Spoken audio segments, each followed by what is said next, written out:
Bon après-midi. Je suis Corrado Pizziviroli. We have a first session about the policy needs for biodiversity, and I will be co-chairing. We will have a co-chair here at this meeting, and I think I would perhaps leave to Ladislav a few words, and then we would go down the list as it is here with Mary-Head McGuinness, and following the same order we have in presentations. I would say that as we are starting, 3 minutes before the time, that means that we have perhaps a few seconds more, but if everybody spoke about 8 minutes, we would then, 8, 6, 16, 32, we would have 13 minutes left, one for perhaps an exchange between the panelists, just if one wants to comment on whatever others have said, and then of a question and answer with the group. So I would perhaps leave to Ladislav to say a few words, and then we go ahead. Thank you, Corrado. Good morning, good afternoon. Sorry, I'm still somewhere. Good afternoon, everybody. I have to say that today and now it's my first event after coming back from Czech Republic from position of Minister of Environment. I came this morning back from Prague to my original position of Director responsible for biodiversity. But I promised to colleagues and friends from ELO to co-chair this session and be here because I do believe that this is an extremely important discussion to be held today. So I am not going to comment too much, and nevertheless I will be following very closely what we will hear from presentations, just because I'm coming back also to my duties to develop further the European policy for biodiversity. At the beginning of the year, 2010, year of the biodiversity, this is certainly very useful input for our further discussions. So that would be my starting comment, and probably I will add something at the end of the session. Thank you.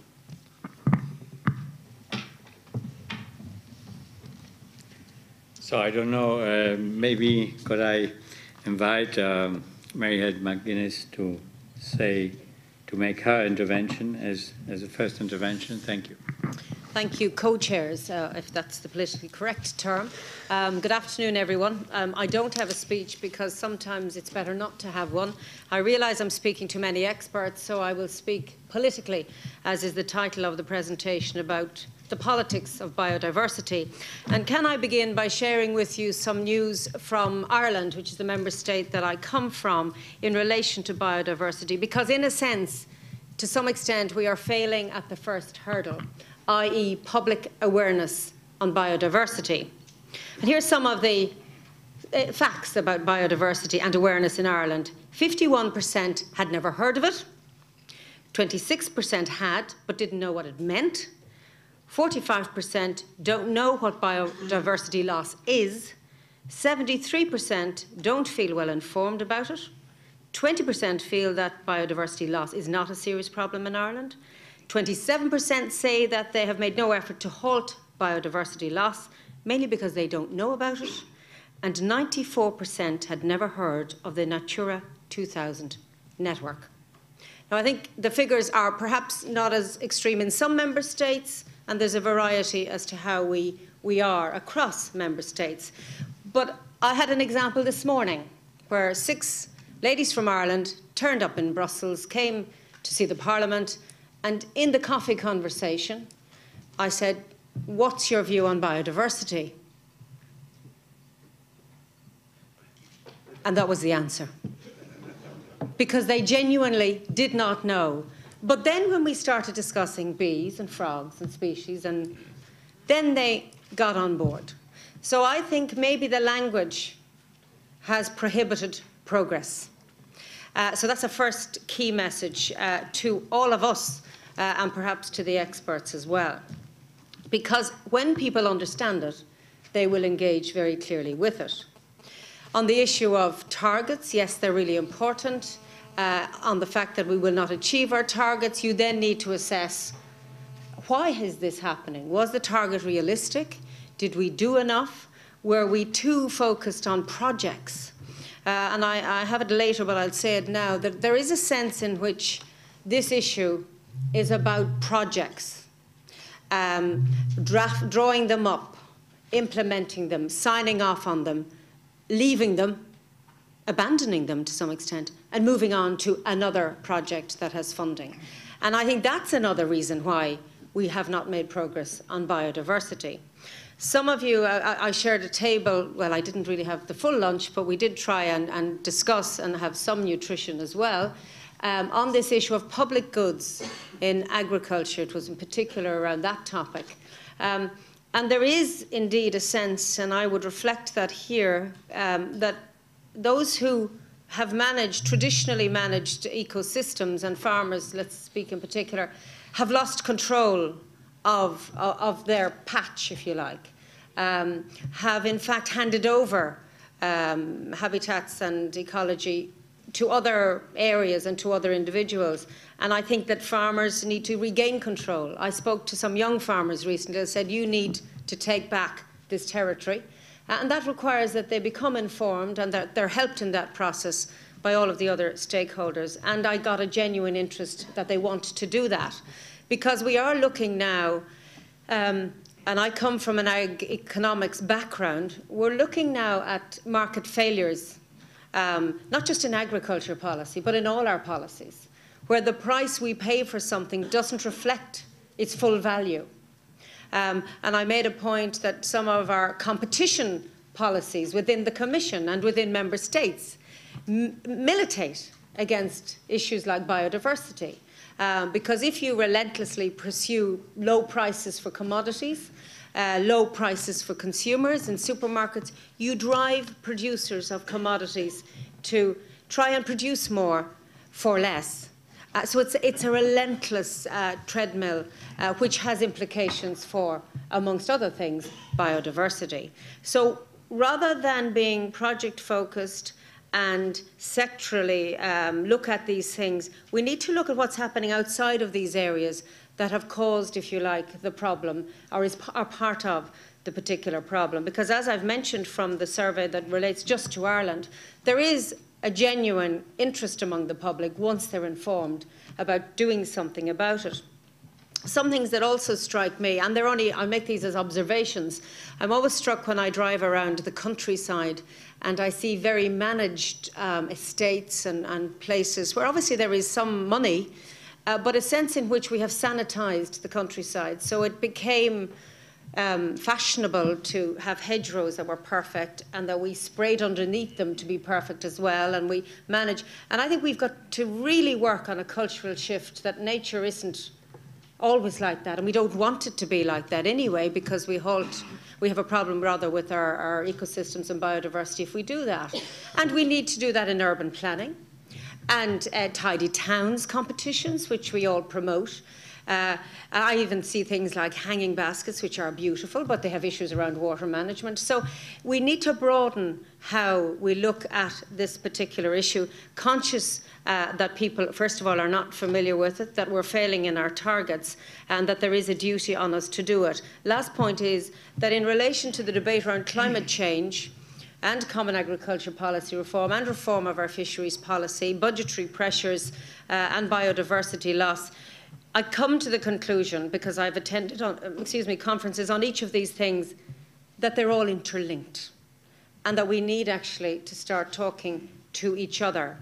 And the very final point, Chairman, if I may, prior to my mad rush of blood to the head and enter politics, I was a journalist, an agricultural journalist, and I worked on a programme called Ear to the Ground.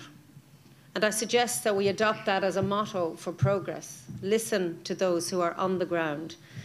And I also worked on a programme in the 1980s called Landmark.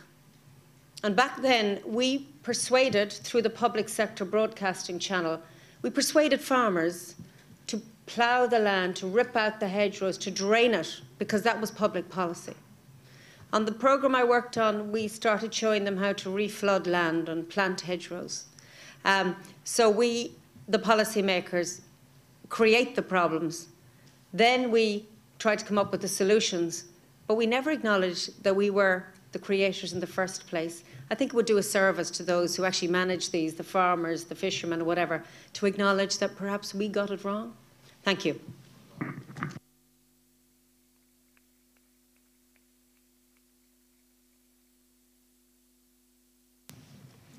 Thank you. I think we have to retain one thing also for the discussion later. That is that biodiversity, I have some other issues, by the way, is more complex than we think when we among experts discuss these issues. We think everybody else will understand it. It's so simple. I mean, what is biodiversity? In reality, we cannot conduct policy without the base, the people, understanding what it is about, and they don't. So I think a big effort in terms also of information outside our strict circles need to be made. Thank you for this intervention. I would now pass on the word to Martin Quinn, who is here as well, on future challenges and priorities for EU biodiversity. We are within the time, I'm happy to say, so he's got another 8 or 9 minutes. Thank you. Well, thank you very much, and thank you for an introductory speech which touched many of the issues I will also raise. There are, in fact, Eurobarometer polls looking across the EU, and they have very similar findings to the Irish poll, which is basically that people care a lot about nature when they understand what's at stake, but the term biodiversity is hardly known, and Natura 2000 and what we're doing about it is really a specialist subject, which people probably would care about but don't. And that's important because if the public is not engaged on something, then the politicians tend not to be so engaged either. Yeah, politicians respond to public pressure, obviously. I suppose the good news is that there are gradual changes, and if you look at the President Barroso, and I'll come back to that, he is engaging on biodiversity. And even in the language we use, we can see that 25, 30 years ago we called bogs or something like that. We now refer to as wetlands, and we cherish them. So there is a shift going, but it's not a shift which is deep enough or fast enough to really address the magnitude of the challenge. I'm going to talk to you a little bit about a conference that we had earlier this year. Now, I'm sure conferences are very much the theme of environmental policy at the moment, and if you're reading the press, you probably think there's only one conference and there's only one environmental issue that we should be caring about with Copenhagen. But the Commissioner Dimas, who I work for, has always been clear that there are two global environmental challenges of a similar magnitude and with similar potential to damage the planet we're living on. Climate change, of course, but the loss of biodiversity as well. Both, we can see, have a very negative impact on human well-being, so it's not just the intrinsic value that is an issue. And both are closely linked. It will be impossible to stop the loss of biodiversity without addressing climate change, quite clearly. But equally, it will be impossible to meet our climate change objectives without stopping a lot of biodiversity. The forests, the soils, all of these have a vital regulating role in climate change, and healthy ecosystems are one of the best and most effective and indeed cheapest ways of adapting to the climate change which is inevitable. I think a couple of other points, so if you compare the two, first of all, there is one difference, which is like in maybe, it might take 100 years, it might take 200, but you can reverse the effects of climate change. It is not possible to reverse extinction. That is forever. Ever and ever. So there's no way back on that one. We can't re-engineer a butterfly once it disappears. Another point is that despite all the complexities and difficulties of climate change, if you look at it as an issue, as an environmental issue, it's relatively simple compared to biodiversity. It's the CO2 and other greenhouse gases, you can measure them, it's quite clear, stop the emissions, climate is regulated. Biodiversity, much more complex. We're talking of land use, we're talking of invasive species, we're talking of climate change itself. So it's a difficult issue in that sense. Well, The conference I'm going to very briefly allude to is the Athens conference we had in the spring of this year, and I can see from some of the faces some people were there.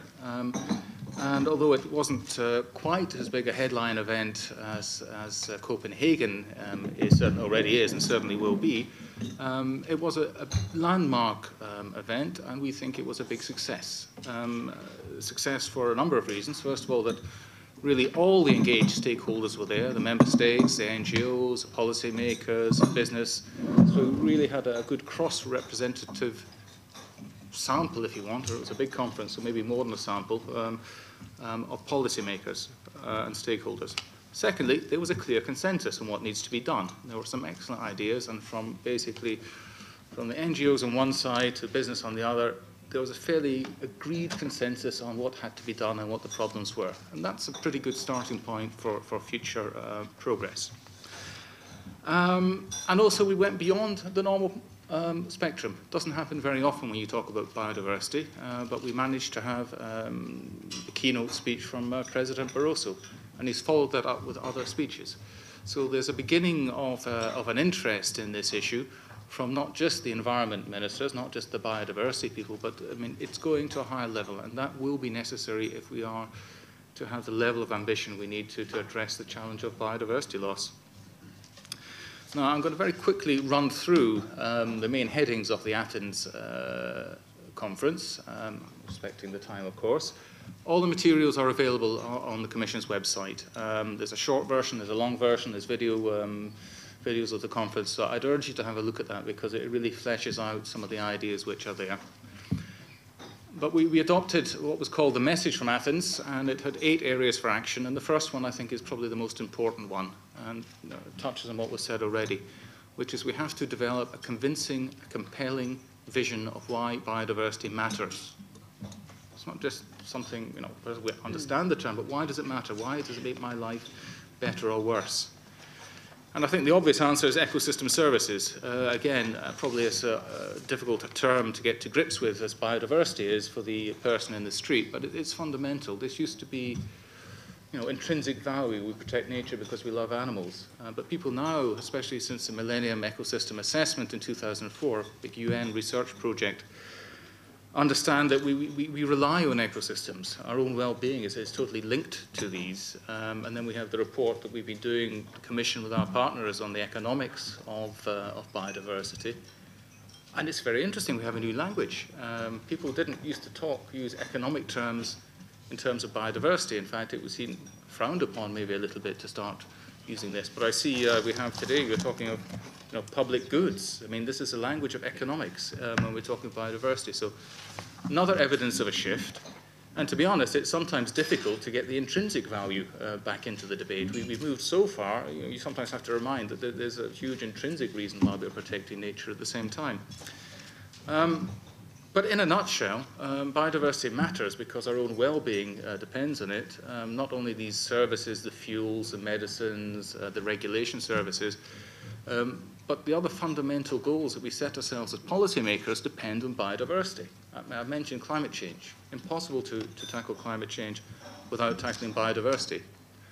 But also the Millennium Development Goals, the goals of ending poverty. There are so many people in the world, and the least well off are the ones who depend on biodiversity most.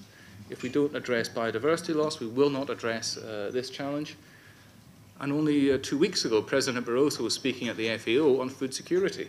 And the point he made explicitly, and it's worth checking his speech, is that without a resilient biodiversity, we will not be able to guarantee food security. So for all these fundamental issues, these big mega priorities that we have as policymakers, biodiversity is linked intrinsically to each and every one.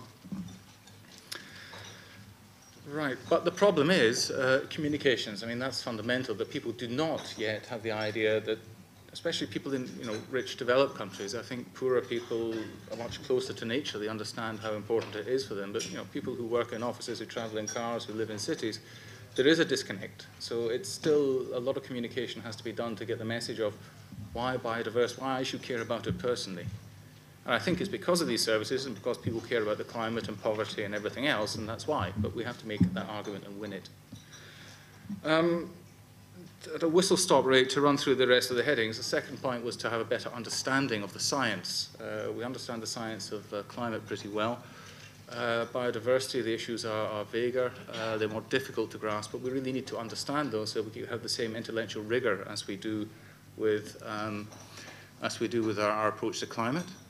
We also have to look at the network of Natura 2000, our protected areas. This is the jewel in the crown. This is the main policy instrument that we have, and we have to make sure that it's properly enforced, properly implemented, properly funded, and that the management structures are put in place to actually deliver the potential of this network, which covers some 17% of European territory.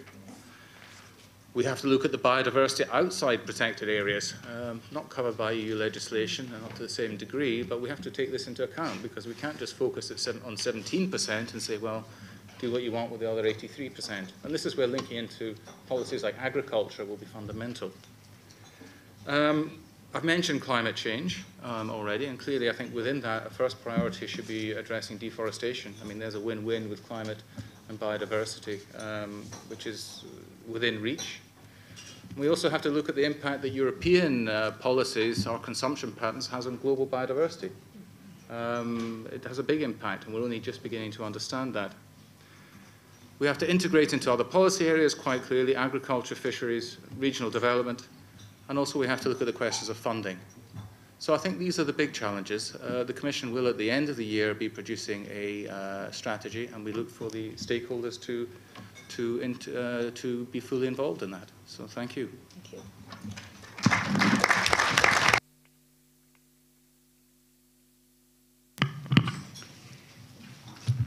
Well, thank you for the interactions which you described. I think we have to come back to that. And I think also the question of who pays, because, I mean, this is, I think, relevant to what the operators are expected to do. Now we have Barry Alriksson, who is making his own presentation. Thank you.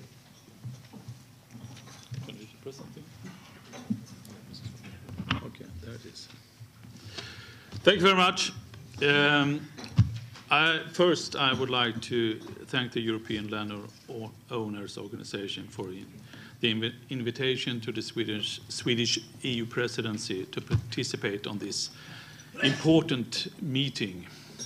I think it's very important that various stakeholders could meet in this way to discuss the essential issues on the agenda of today concerning biodiversity. I would also like to take a turn back in my personal experience. When I grew up, both of my grandfathers relied on daily output from biodiversity in order to survive. I grew up in this way, and this is my personal reflection in relation to what has been said here earlier today. One of my parents relied quite much on fishery. The other one was a farmer.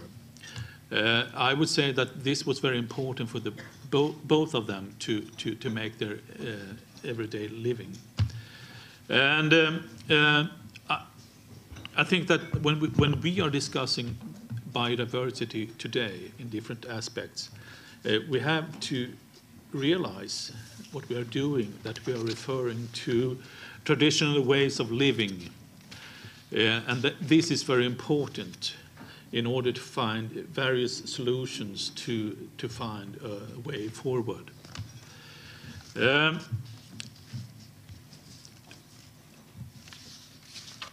During the current Swedish EU presidency, biodiversity has been one of the priority issues. In September, there was a high-level meeting on visions for biodiversity beyond 2010. People, ecosystem, services, and climate crisis were the main issues to be discussed. The purpose of this meeting was to pick up the baton from the meeting in Athens and to continue the relay towards a post-2010 target for biodiversity, a common, so to say, challenge within the European Union and globally. In the shared conclusion from the Strömstad meeting, it was highlighted. Please, yes, thanks. I rely on Patrick that will make his presentation later on here. It was stated that the new vision should, and that is the new vision, a global vision on biodiversity, should enhance awareness and should be easily understood by all stakeholders, including policymakers, business, and general public. The conclusion from this could be that biodiversity concern is a consideration or concern of everyone in society. So regarding what that was the title of my presentation here, biodiversity, a common responsibility for society, could be reflected in this conclusion. In the Strömstad conclusion, could you please go back? Thanks. To the Strömstad conclusion. Yeah, there you are. Thanks. In the Strömstad conclusions, it was also stated that market forces and private capital needs to be mobilized for investments in green infrastructure, protection of biodiversity, and the use of ecosystem services that sustainably maintains and build up the natural capital. I would say this is crucial. And I'm sure that we will have strong arguments for the business case in biodiversity during the presentation from the TEEB report later today that Patrick will bring on.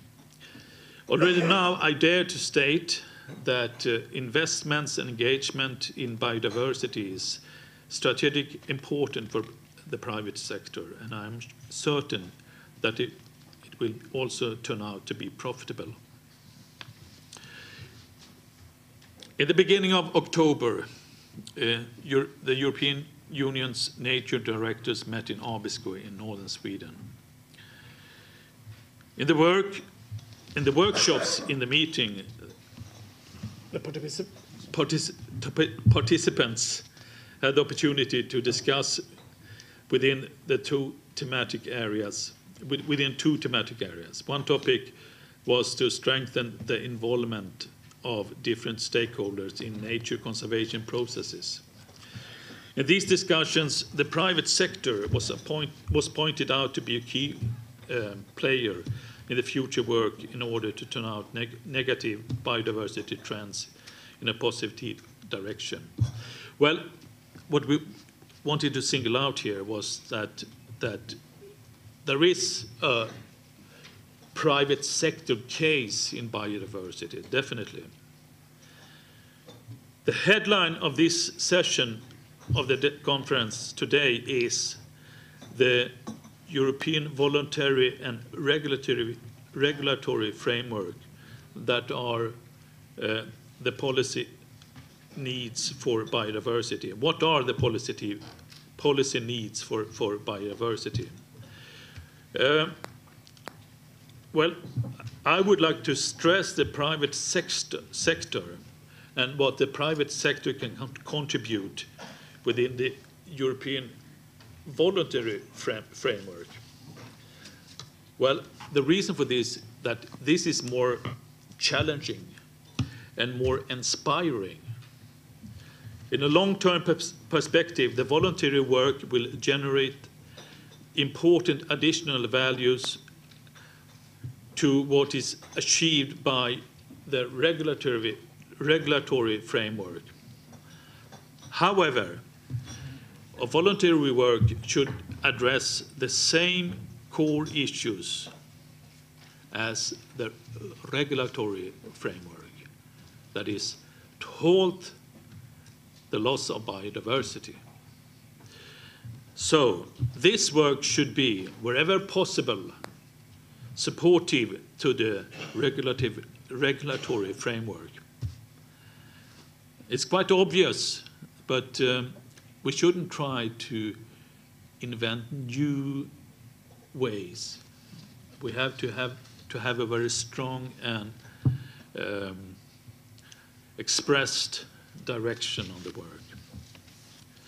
Well, I will give you some examples or opportunities based on the experiences from our work in Sweden. And I'm sure that there are many very good examples from the member states, from other member states. And I hope to get more information about ongoing work during the day. And I will also give some references to what has been done by other member states in the European Union. So, where were we? Good.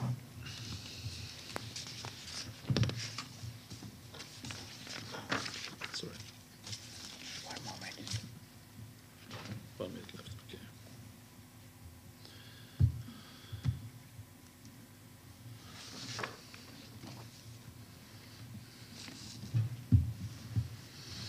So, okay.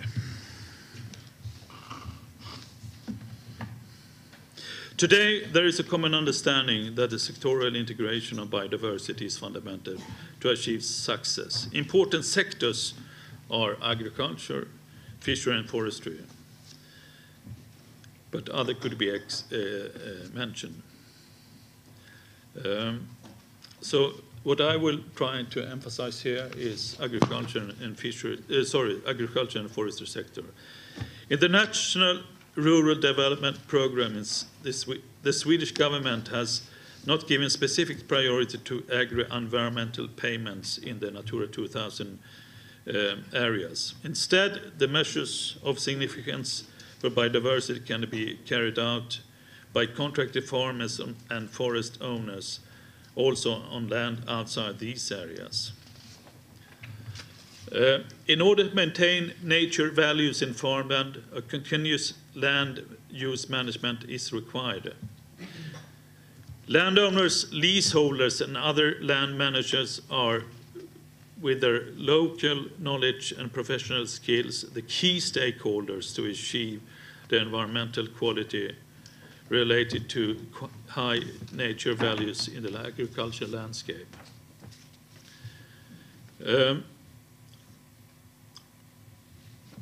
Various commitments within the Rural Development Program can support the regulatory framework that follows from the Nature Directive in the European Union. This is very important. So I could give you quite many examples from what we had experienced from the experience in Sweden.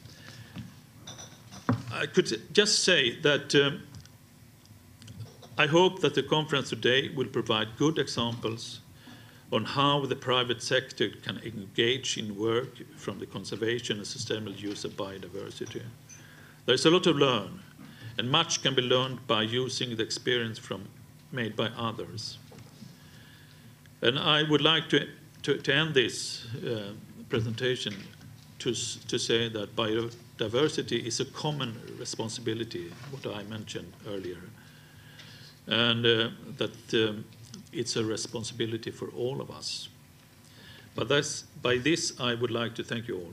Thank you.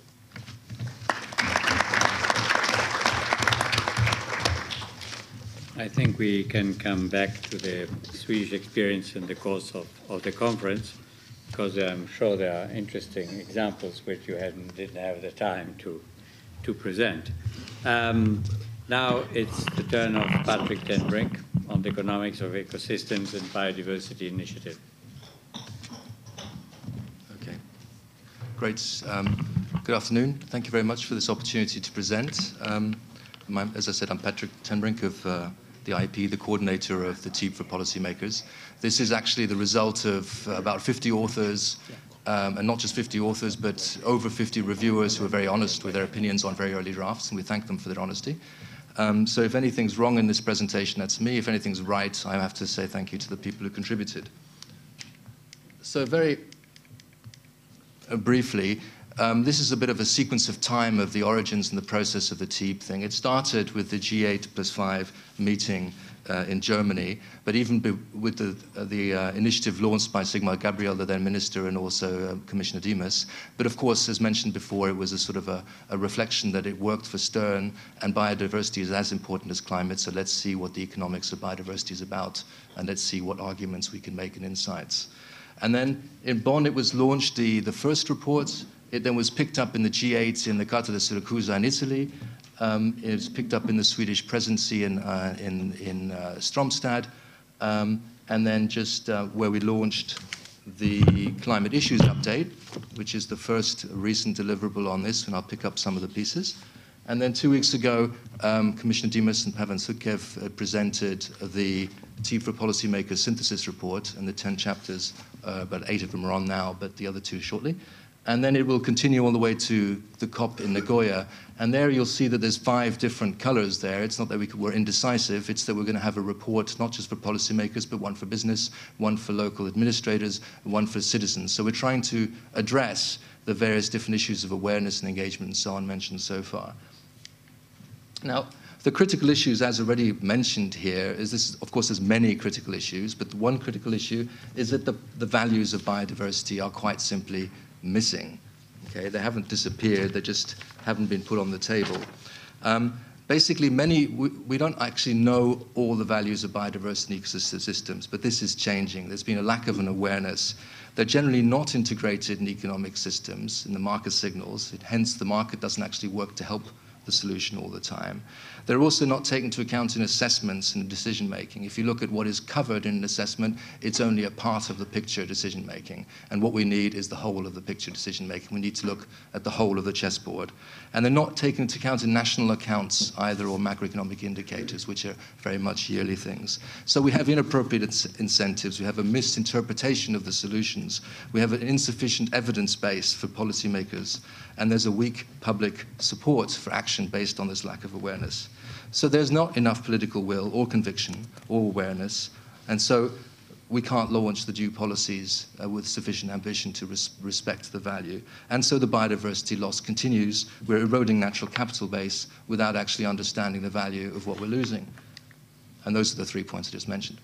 To put a picture, because 1,000 pictures are worth 1,000 words, as Wittgenstein said, 1,000 words would be too much for here, but this is the picture a few years ago. Green means pristine, red means not red list, but basically degradation. And as we move to 2050, we see that the world is getting bleached and reddened, and basically there's a crisis. A similar picture in the sea area, and this is picking up just one element, which is the level of fish stock actually being depleted, over-depleted, or fully exploited, and you see there's very little left. And this is a key point of how we actually manage this part of our natural capital. There are limits to substitutability. We don't notice it in our supermarkets because of the global links, but local fishermen do. And if your studies are correct and we don't do anything, by 2048 we certainly will notice the impact. So it's very important. And it's not just, you know, fish and species and red list and charismatic species. It's actually at risk is an 80 to 100 billion industry, and that's just the landed value. If you take the value added on top of that, it's a lot more. 27 million jobs and 1 billion people rely on it, so it's important. So what can we do about it? Because this is the policy section of the day.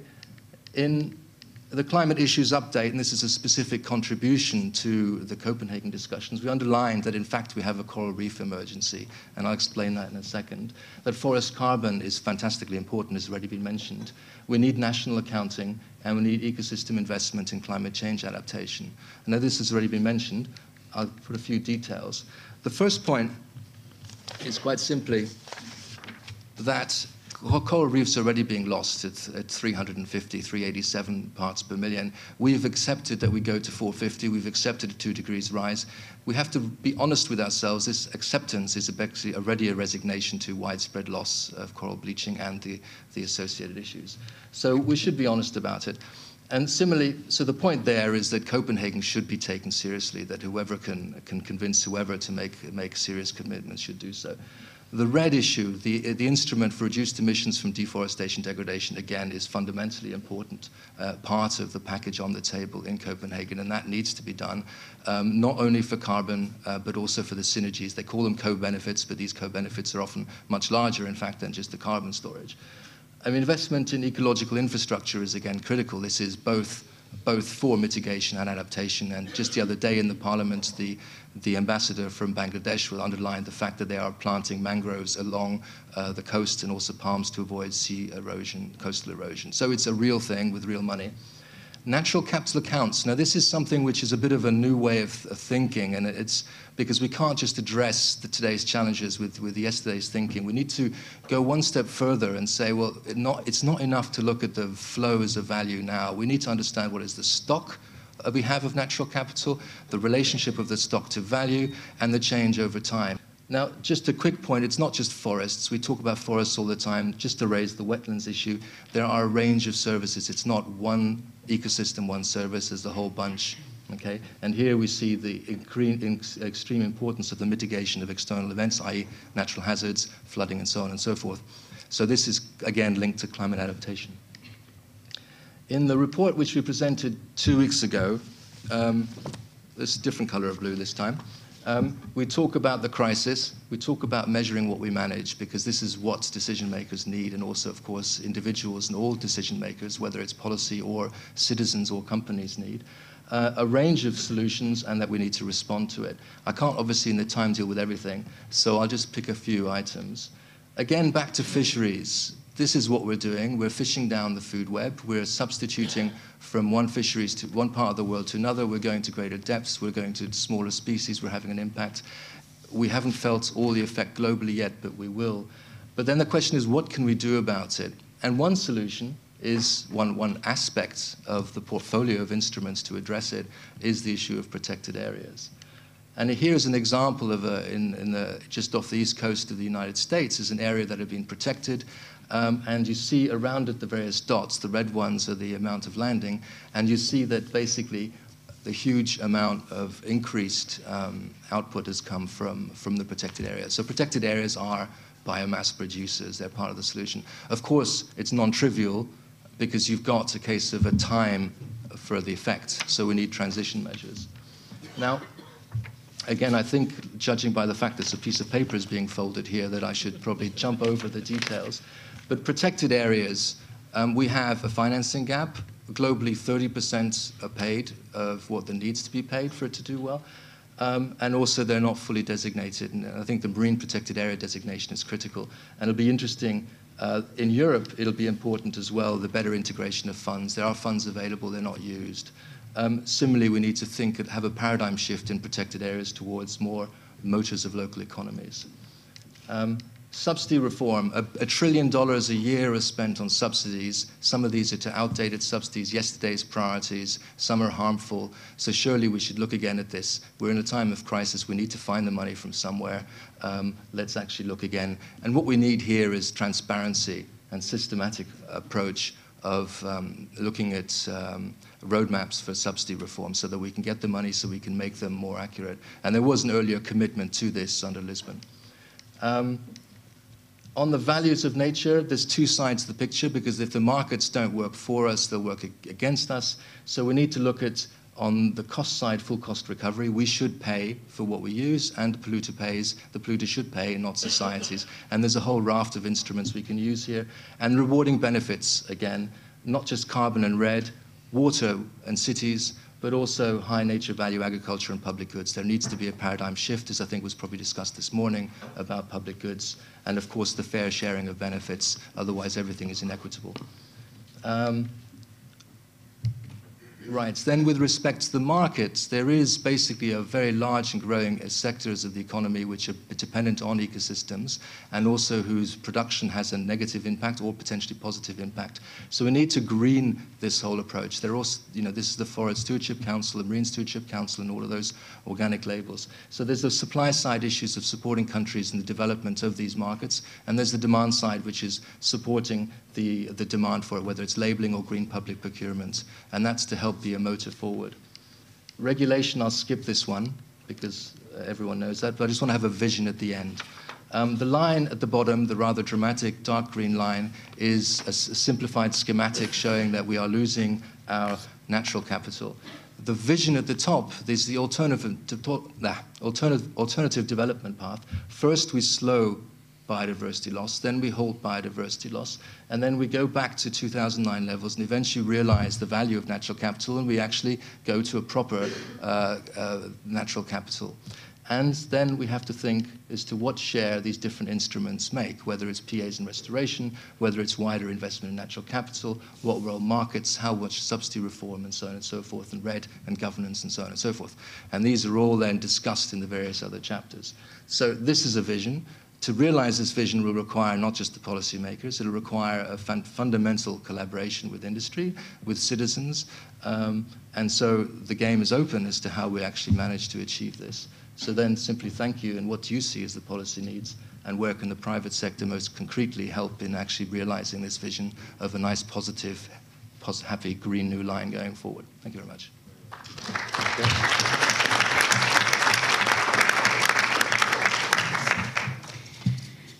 I think the subject which was raised now is very important. It's the question who pays.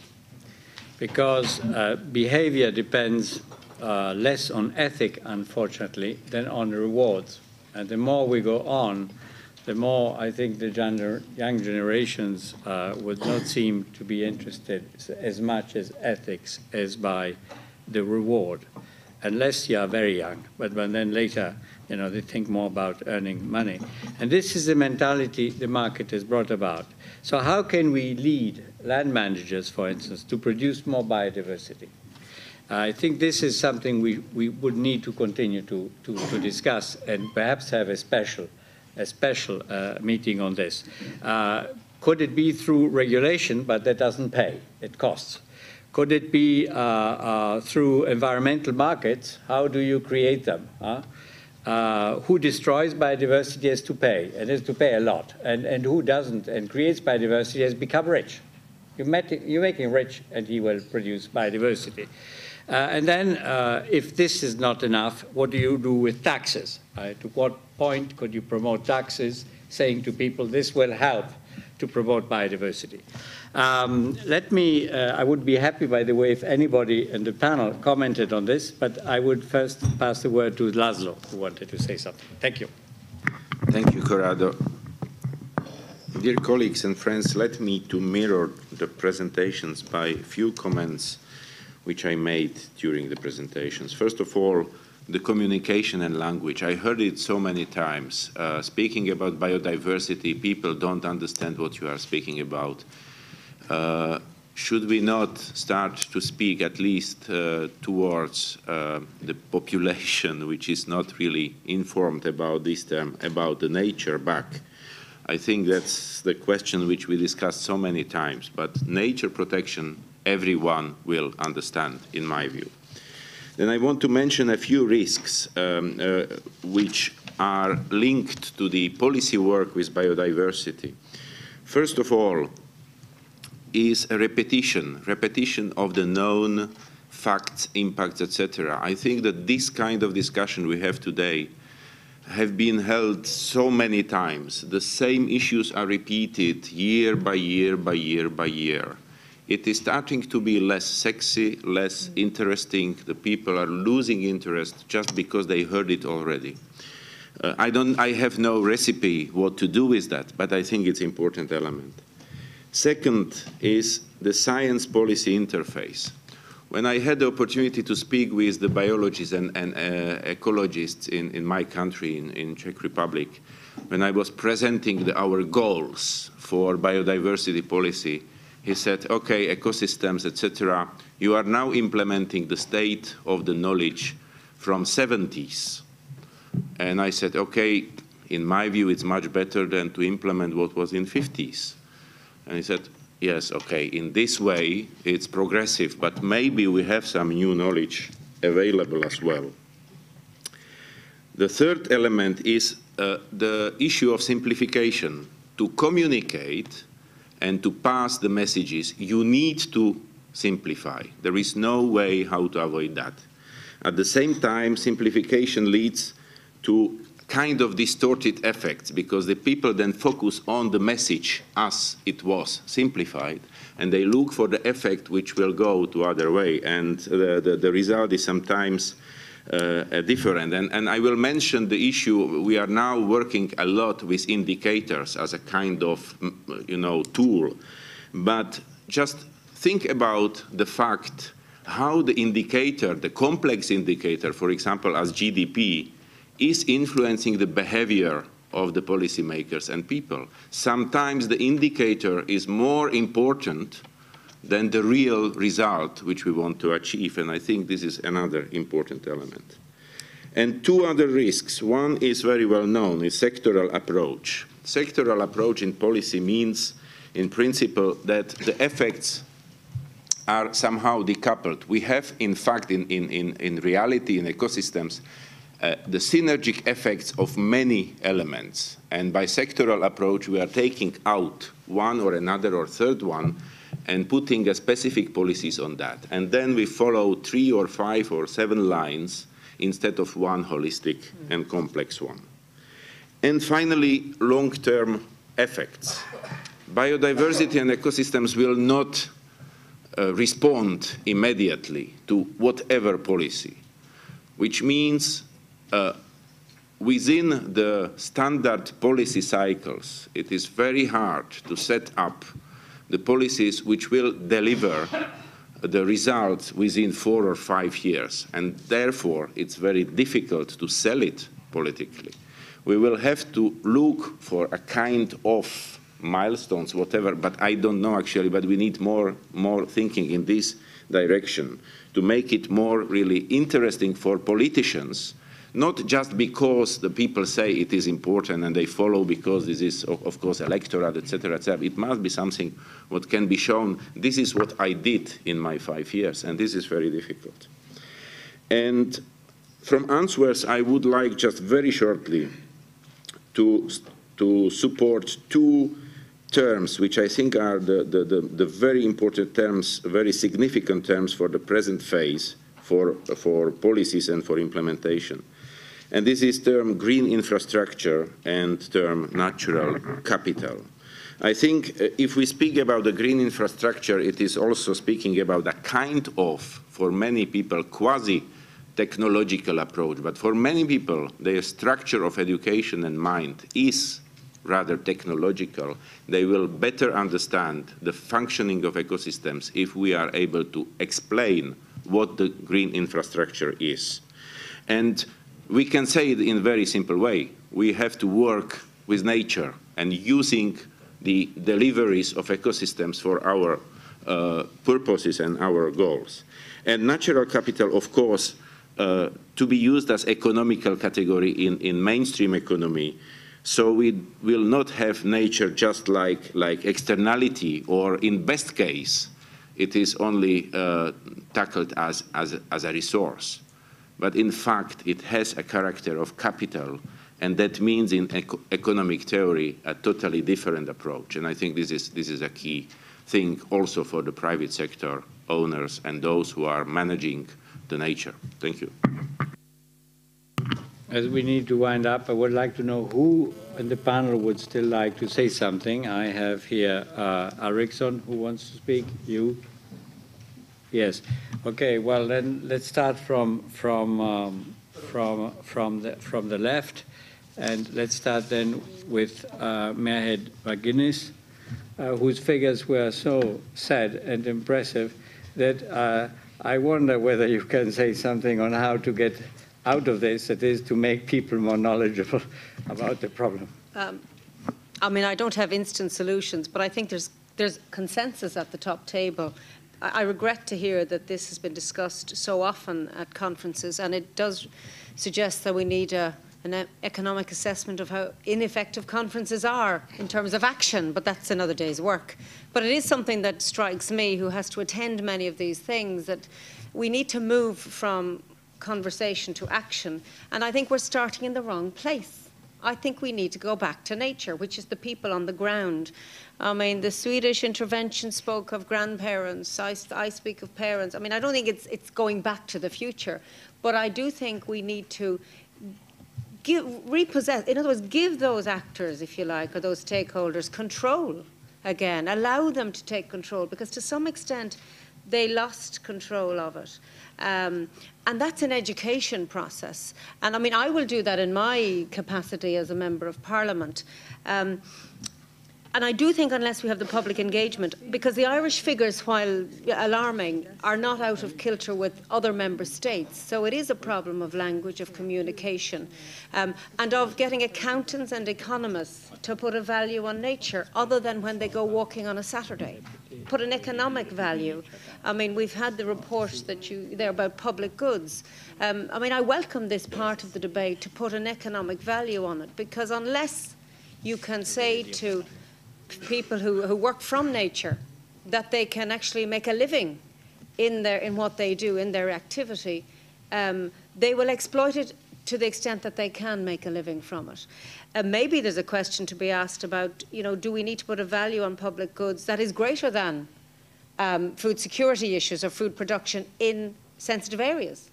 Because the tendency has been, in my experience, to actually give a little but not enough. And I'll give you a last example, Chairman. In relation to Ireland, again, we have a Rural Environment Protection Scheme, which actually has made huge improvements in both the knowledge base of farmers and the look and feel of the countryside. But unfortunately, because of member state, the finances are not great in Ireland. There's less funding going to be made available. And the Commission have also said, looked critically at it and thought, well, you shouldn't have to continue funding farmers to be environmentally friendly. Now, maybe the Commission need to start asking themselves, is that a correct assumption? Thank you. Yes. I would say the next intervention, we should try to keep them each, there are 3 left or 2 left, for 1 minute, so that we would have 2 questions from the floor, because I think there are a lot of impatient people and others can put the questions separately. Yes, thank you. I can be very brief. I mean, I'll say one observation and one disagreement. I mean, I understand we're talking about what the private sector can do and what the voluntary approach can do, but I would disagree with the statement that the voluntary approach can do more than regulation. Quite simply, left to its own devices, the prices are wrong. People will build in protected areas. They will use intensive agriculture methods because they can make more profits from it. Regulation is needed to correct these approaches and to put a price on biodiversity, to make it profitable to care for nature. It won't happen without some form of intervention. So I would disagree with that. The question is to have effective and smart regulation, and which is clear. The other question is, and there's an observation, that funding is the key issue, and we'll have a test in the next year or so. We will have the EU budget, we will have the new agricultural policy, and all the words on biodiversity. We can see if people will put their money where their mouth is. It'll come through Parliament, it'll be a big issue to be discussed there, but that will be the real test. If people put the money there, then you can tell it is a real priority and not just words. Thank you. Yes.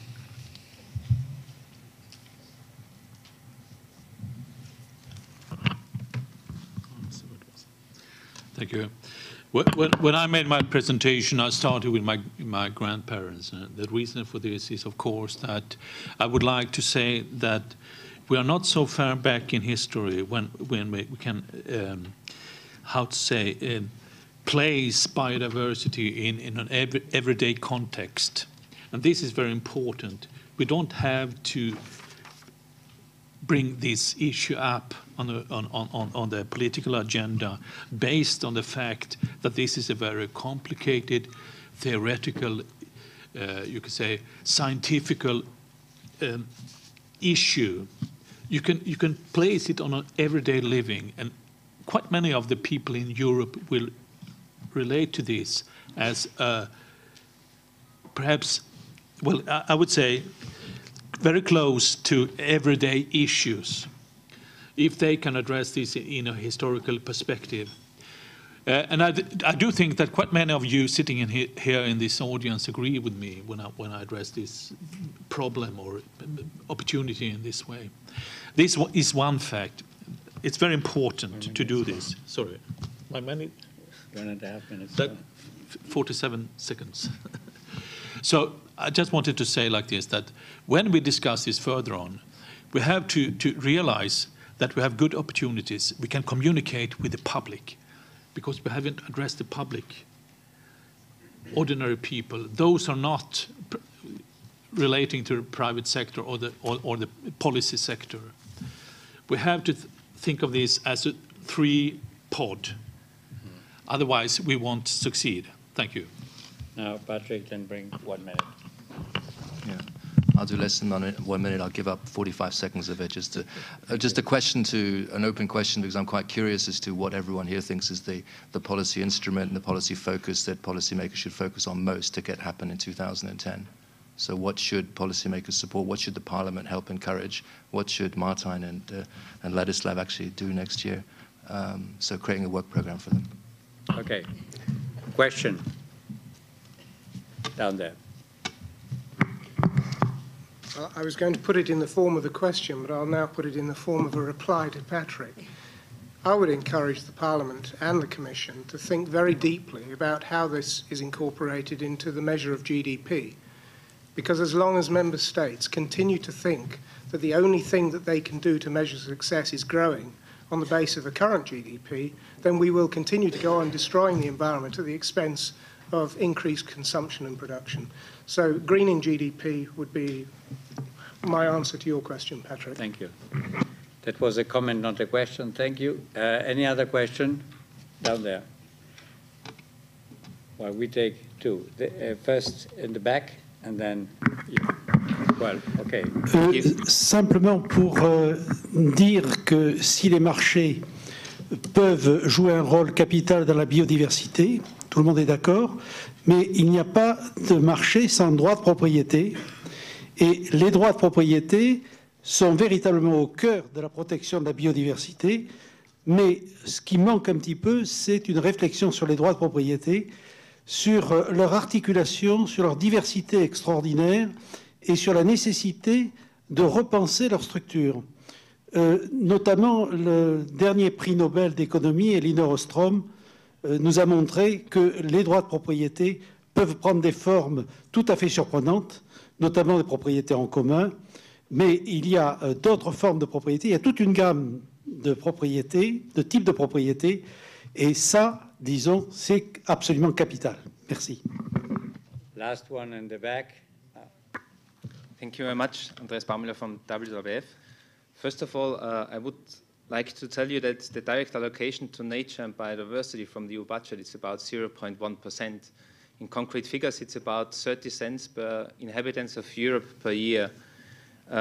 So, of course, this figure is related to Life Plus, the spending on nature and biodiversity. It has limited scope, but it gives you the feeling of the importance of biodiversity within the EU budget. So I fully would underline the importance of the future of the EU budget. So, and I think if the spending would be, for example, 10 times higher, after the period of the next college, you will see a difference in the field. You can go out after 5 years, and you will see we have more biodiversity, and we have lost less species. My question to DG Environment would be, how much money is DG Environment asking to set aside for nature and biodiversity within the budget review debate? Thank you. Anybody wants to answer that? Yes? Yes, please. I'm going to answer a question with a question. You see, the problem for Europe is that everybody has new ideas for policies, but no member state is willing to add more to the budget. Yes. And I think there's going to be a bloodbath over the budget, Yeah. which will focus on the budget and GDPs and all of these things that are divorced from biodiversity and food security and climate change. But that's where the political battle will be. I mean, wouldn't it be wonderful if we had plenty of money to spend, but perhaps then we would waste the money. But I think there's going to be a great difficulty. I mean, I sit on the Agriculture and the Environment Committee, and there'll be a great difficulty in balancing between shifting money in the same pot while at the same time reducing the pot, because that's what I see in the recent non-paper, which now doesn't exist. That's what was happening. And that's really serious for producers, family farmers, whose commodity prices have just collapsed in the last 18 months. So there are real political issues for us to deal with while looking at the long-term interests of biodiversity. And maybe going back to talk to those people on the ground without threatening them. I think there's there is a sense of a threat hanging over them at the moment, and I'll be speaking to some of them who will visit the Parliament tomorrow. Thank you. Well,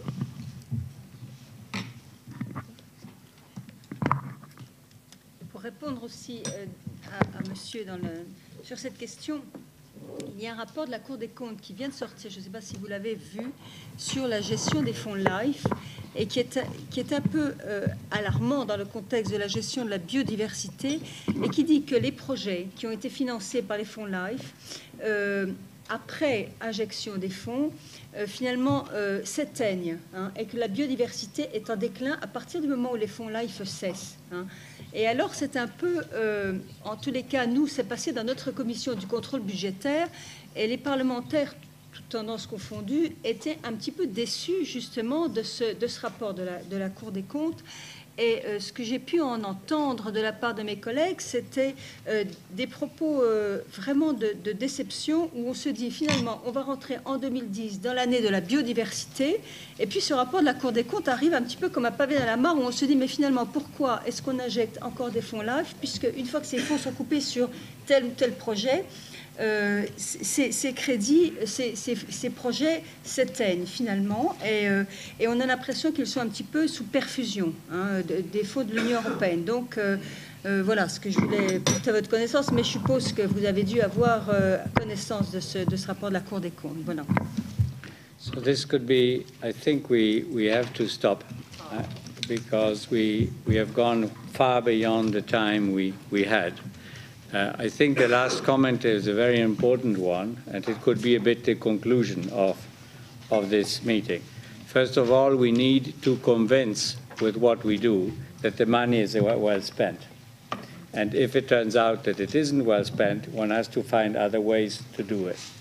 The second is, and that's my personal conclusion, is that as long as the member states want to reduce the European budget below what was allowed at the time, which was 1.25% of GNI, and have practically adopted a new limit, which is not a legal limit, but it's become legal because it's a decision, which is 1% of GNI, and tend to reduce that even further simply because they don't have the benefit of the money spent by the European Union. They have only the benefit by the money spent by their national governments, can more easily sell it. If this continues, we are in big trouble on biodiversity and everything else, because the competences of the EU are going up with time as they understand that certain things can only be done together, and therefore that they ought to be done together, but provided that no money is spent on that. And in some cases, you don't need money to do something together. In others, you do need money to do it together, like in this one. And if this is not done, the consequence will be that those things will fall through, which are medium and long term. And this is biodiversity. And one will only focus on the short term. I'm afraid this is going to happen, but this means that we need to inform, and we have seen today that people are not aware enough about it, because parliaments depend also on the public opinion. We need to do a better job on that, and a better job in explaining how we could spend the appropriate amount of money. Thank you very much for a very stimulating session. Sorry for going over time, but we tried our best to keep within the limits.